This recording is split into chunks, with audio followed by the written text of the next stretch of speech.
Welcome to Volga digital exclusive breaking news. దేశంలోని పలు నగరాల్లో వర్షపాతం అయితే నమోదవుతుంది. ముఖ్యంగా ఢిల్లీ, ముంబై, బెంగళూరు తదితర ప్రాంతాల్లో వర్షం భారీగా కురుస్తుంది. ఈ నేపథ్యంలోనే ప్రజలు అక్కడ రవాణా సౌకర్యాలు కూడా చాలా ఇబ్బంది కలుగుతుందని చెప్పేసి మనం విజువల్స్ చూస్తే కూడా మనకు అర్థమవుతుంది. ముఖ్యంగా ముంబైలోని తదితర ప్రాంతాలు ఏదైతే మెట్రో స్టేషన్లు, రైల్వేలు వాటికి సంబంధించిన కూడా చాలా వర్షపాతం నమోదవడంతో అక్కడ ఏదైతే మన విమానాల సర్వీసులకు కూడా అంతరాయం ఏర్పడే అవకాశం అయితే కలిగింది. ముఖ్యంగా కేరళకు సంబంధించిన నైరుతి ఋతుపవనాలు కేరళను అయితే ముందుగానే తాకాయి. ప్రతి సంవత్సరం జూన్ 1న తాకాల్సిన నైరుతి ఋతుపవనాలు ముఖ్యంగా మే 24న అంటే 8 రోజుల ముందుగానే కేరళను తాకాయి.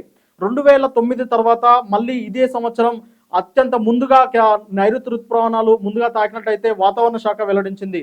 ఇందుకు కారణంగానే ముంబైలోని ముఖ్యంగా పలు నగరాలు ఏదైతే బాంద్రా, పరేల్, మహిం తర్వాత దాదర్ ప్రాంతాల్లో ఎల్లో అలర్ట్ అయితే ప్రకటించింది వాతావరణ శాఖ. అలాగే కేరళలోని ఒక 11 జిల్లాల్లో రెడ్ అలర్ట్ కూడా ప్రకటించింది. ముఖ్యంగా ఈ వర్షాల వలన ప్రయాణికులు అయితే తీవ్ర ఇబ్బందికి గురవుతున్నారు. ముఖ్యంగా మెట్రో రైల్లో అలాగే ఉద్యోగాలు చేసుకునే ప్రయాణికులు కూడా చాలా ఇబ్బందులకు గురవుతున్నట్టు తెలుస్తుంది. ముఖ్యంగా వాటర్ ఫ్లో కూడా చాలా వేగంగా వస్తుంది. అలాగే వర్షపాతం కూడా ఎడతెరిపి లేకుండా కురుస్తుండడంతో బెంగళూరు, ముఖ్యంగా ముంబైలోని పలు ప్రాంతాల్లో అయితే నీట మునిగినట్టు కనిపిస్తున్నాయి. ఇదే వర్షపాతం ఇంకో 2-3 రోజులు కనుక ఇదే ఎడతెరిపి లేకుండా కురుస్తున్న వర్షపాతం కారణంగా ఖచ్చితంగా ముంబై నగర వాసులు కూడా ఇంకా ఇబ్బంది పడే అవకాశం అయితే కనిపిస్తుంది. ఆ విజువల్స్ చూసుకుంటే మనకు క్లియర్ గా అర్థమవుతుంది. మెట్రో నగరంలో ఆ వర్షపు ఎంత తాకిడిగా కిందికి దిగుతుందో, అలాగే వర్షపు వలన ప్రజలు కూడా తీవ్ర ఇబ్బందికి గురవుతున్నారు.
రైట్, కేరళ తాకిన నైరుతి ఋతుపవనాలు అయితే ఆంధ్రప్రదేశ్, తెలంగాణను కూడా రేపటి నుండి తాకనున్నట్టే.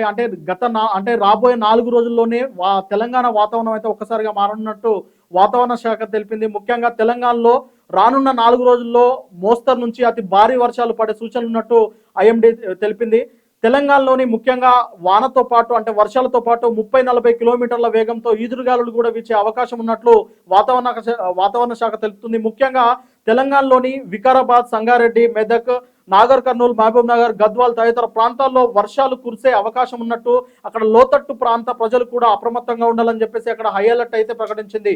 ముఖ్యంగా తెలంగాణలో ఎప్పుడు వర్షాలు పడినా ఖచ్చితంగా లోతట్టు ప్రాంతాల్లో ప్రజలైతే చాలా ఇబ్బందులు పడే అవకాశం ఉంది. అందుకని చెప్పేసి ఈసారి వాతావరణ శాఖ ముందస్తుగా వస్తున్న నైరుతి ఋతుపవనాలను చూసి ఖచ్చితంగా వాతావరణ శాఖ అయితే స్పష్టమైన సూచనలు చేస్తుంది. వీటిని ఖచ్చితంగా పాటించాలని ప్రజలు లేదా రవాణా సౌకర్యాలు అలాగే ప్రయాణికులు కూడా ఇబ్బంది పడొద్దని చెప్పేసి అయితే వాతావరణ శాఖ ముందుగానే సూచిస్తుంది.